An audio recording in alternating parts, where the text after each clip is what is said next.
The first human ship arrived above the blue-green world of Aranth without weapons raised.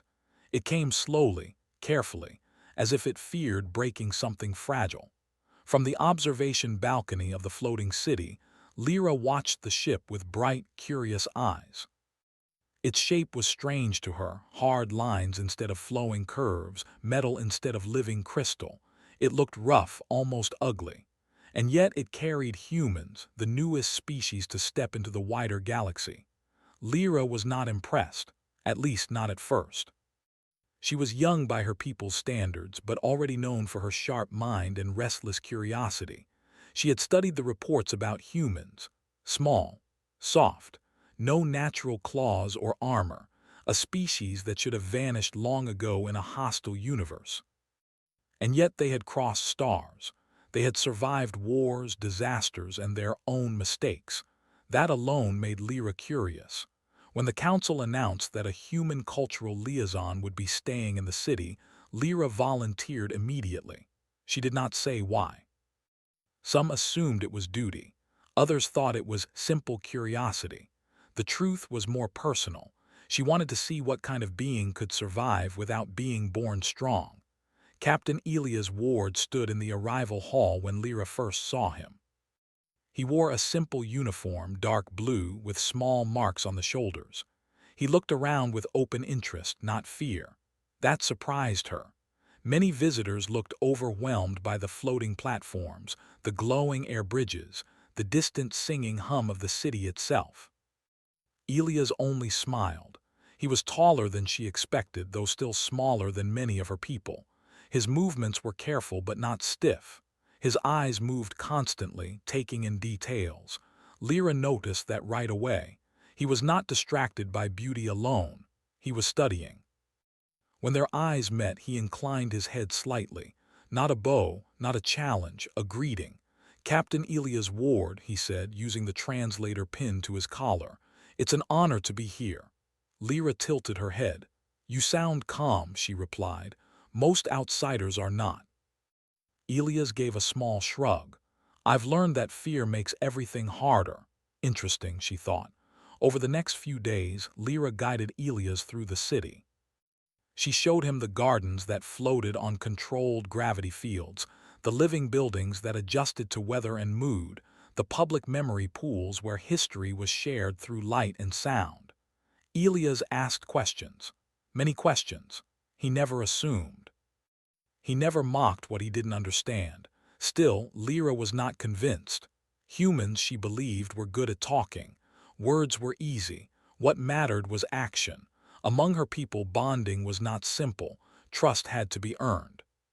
Strength had to be proven, not just physical strength, but emotional balance, problem-solving, and loyalty under pressure. Humans called such things tests in stories, but to Lyra's people, they were a normal part of choosing a partner or ally. Elias did not know this yet. On the fifth day, as they stood on a platform overlooking the endless sky, Lyra spoke casually.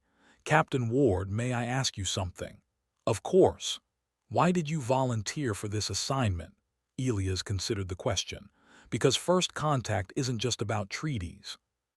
It's about people. Someone had to come who believed that." "That is a safe answer," Lyra said. He laughed softly. "Probably." She turned to face him fully. "I want to understand humans better, not through reports, through experience." He nodded. "That's fair." "I would like to test you." The word hung in the air between them. Elias did not react right away. He studied her expression, her posture. "Test me how?" "Challenges," Lyra said. "Mental, environmental, social. Nothing meant to harm you, but they will not be easy." Elias exhaled slowly. "Is this official?" "No," she replied. "Personal." He smiled again, but this time there was something thoughtful behind it. "All right, I agree." Lyra felt a spark of satisfaction. Most humans, she thought, would hesitate more. The first test was simple, or so she believed. She brought Elias to the lower levels of the city, where the structures were older and less adaptive. The navigation systems there were known to confuse outsiders. Pathways shifted subtly. Signs changed meaning based on local context. "I will leave you here," Lyra said, gesturing to the branching paths. "Your task is to return to the central tower before the light cycle ends." Elias looked around. "No map, no guidance," he nodded once. "Understood." As Lyra walked away, she watched discreetly through the city's monitoring field. She expected frustration, panic, wrong turns. Instead, Elias stopped walking almost immediately. He sat down on a low platform and observed. He watched how others moved. He noticed patterns, how locals paused before choosing paths, how light shifted slightly along frequently used routes. He followed people, not blindly but carefully noting reactions. He asked polite questions, even when communication was slow. He adjusted when paths changed. When he became lost, he did not rush. He waited. He arrived at the tower with time to spare. Lyra frowned, though a small smile tugged at her lips. The second test was more difficult. She took him beyond the city, into the bioluminescent forests where the ground responded to emotional states. Fear caused instability. Calm created balance. "This place reacts to you," Lyra explained. "If you panic, it becomes dangerous." Elias stepped carefully onto the glowing ground. It shimmered but held. As they moved deeper, the forest responded to small changes in his mood. When a sudden sound startled him, the ground softened dangerously. He froze, took a slow breath, and steadied himself. The ground stabilized. Lyra watched closely. Many species failed here. Instinct often overpowered control. At one point, a luminous creature darted across their path, triggering a sudden shift. Lyra slipped. The ground beneath her gave way. Before she could fall, Elias lunged forward, grabbing her arm. He nearly lost his balance, but he planted his feet, grounding himself. The forest responded to his focus. The collapse stopped. For a brief moment, they were very close. Lyra felt his grip, strong but careful. He did not pull her roughly. He waited until she nodded before helping her fully upright. "Are you all right?" he asked. "Yes," she said quietly. Something in her chest felt unfamiliar. The final test, she decided, would end this quickly. She activated an ancient simulation chamber beneath the city. It was designed to test leadership under pressure. The environment could create realistic danger without true harm. She did not fully explain it to Elias. Inside the chamber, alarms sounded. The walls shifted.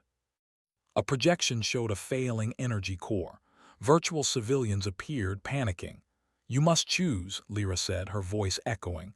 "Stabilize the core or evacuate the civilians. You cannot do both in time." Elias looked at the displays. His jaw tightened. Lyra watched carefully. Many chose efficiency. Some chose survival of the system. Others froze. Elias acted. He rerouted power manually, using his own suit as a conduit to buy time. He directed civilians calmly, clearly, prioritizing the most vulnerable first. When the system showed his suit nearing overload, he did not stop. He adjusted, adapted, and kept going. The simulation ended abruptly. The chamber lights returned to normal. Elias staggered slightly, catching himself on a console. He was breathing hard, sweat visible on his forehead. Lyra stared at him. "You could have failed," she said slowly. "You could have lost." "I know," he replied, "but people mattered more than the test." She felt something crack inside her certainty. That night, Lyra sat alone, replaying the results. The tests had been designed to expose weakness. Instead, they had revealed something else. Humans were not strong because they lacked fear. They were strong because they faced it, accepted it, and moved anyway. And for the first time, Lyra realized the outcome of her tests was not what she had planned. It was something far more dangerous. She was no longer sure who had truly been tested. Morning light drifted through the living walls of Lyra's chamber, shifting colors softly as the city awakened. She had not rested well. Her thoughts kept returning to the simulation chamber, to the way Elias had acted without hesitation, to the calm focus in his eyes when everything around him appeared to be failing. That was not how the test was supposed to end. Among her people, tests were meant to create distance first. They revealed limits, flaws, and imbalance. Only after those things were understood could closeness be considered. But with Elias, the opposite had happened. Every challenge had pulled him closer instead of pushing him away. Lyra did not like surprises, especially ones that made her feel uncertain. Later that day, she met Elias near one of the city's upper platforms. He looked tired but alert, as always.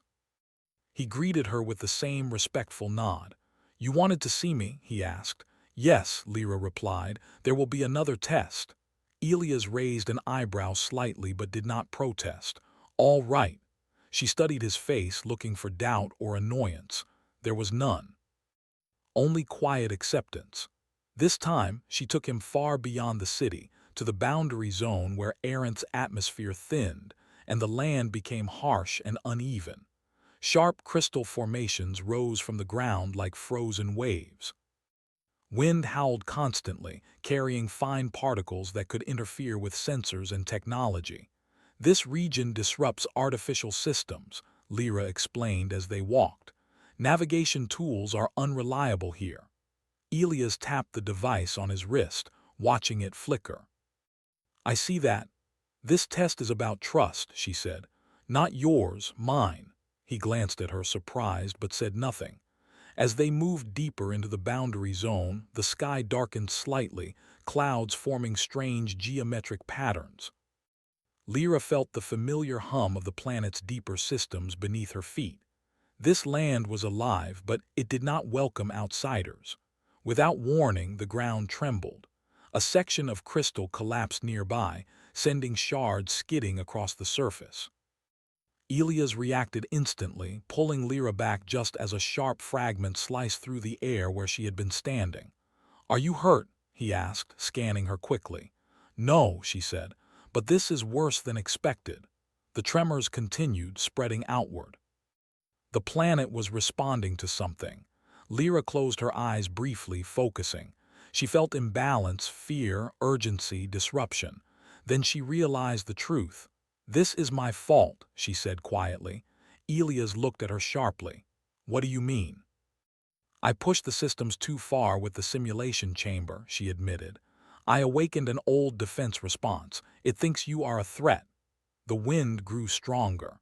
The crystal formations began to shift, slowly at first, then faster. "We need to leave," Elias said. "Yes," Lyra agreed, "but the direct path is gone."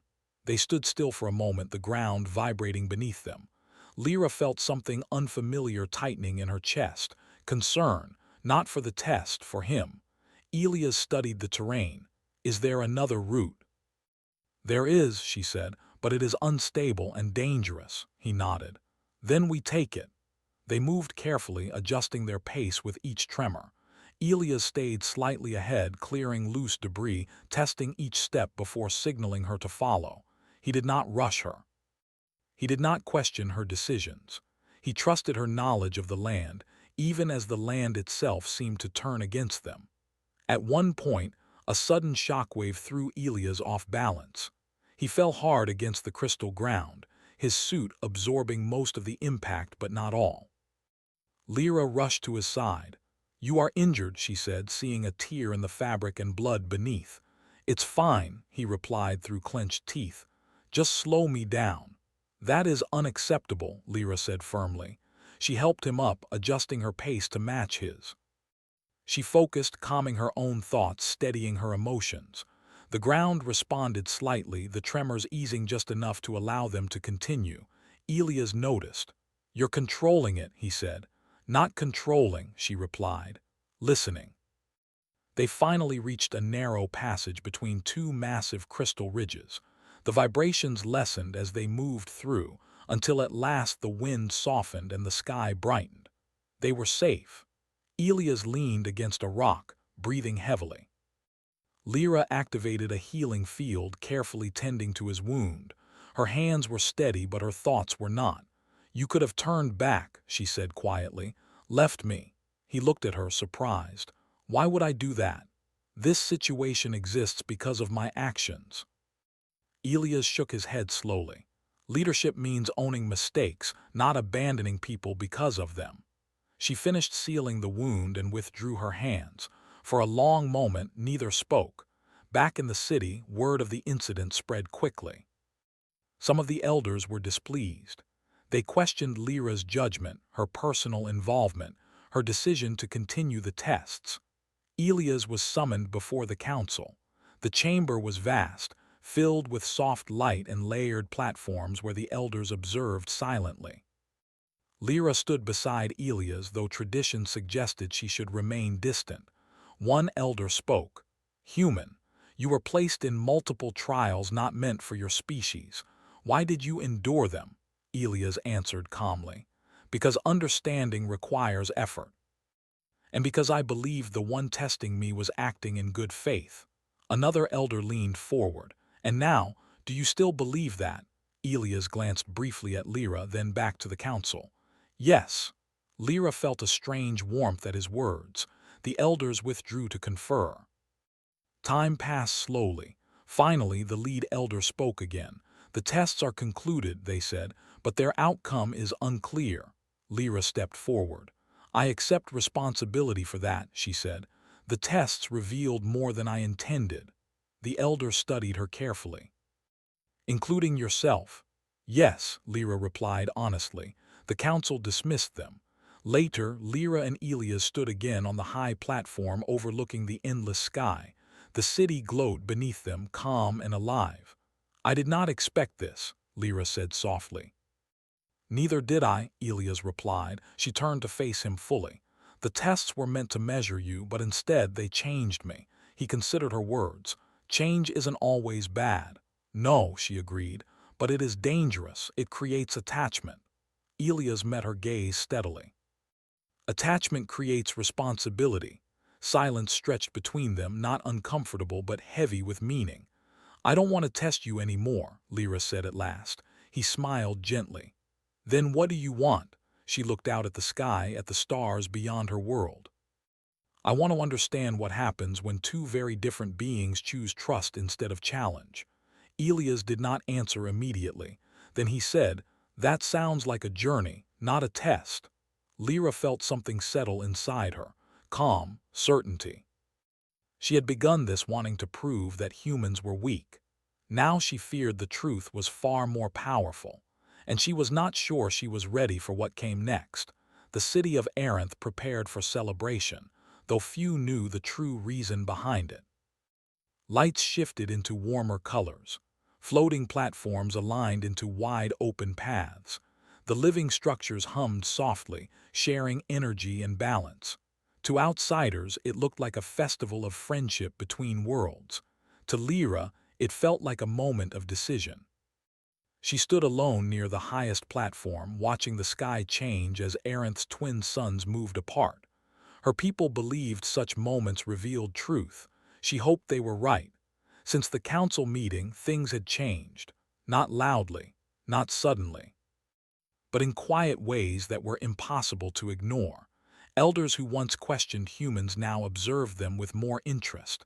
Citizens who once avoided Elias now greeted him openly. And Lyra herself felt different, less guarded, more aware. Elias approached from behind, his footsteps familiar now. "You wanted to see me?" "Yes," she said, turning. "The council has asked you to attend the Unity gathering tonight." He smiled slightly. "I assumed as much." She studied him carefully. "Are you ready for that?" "I think so," he replied, "though I suspect it won't be easy."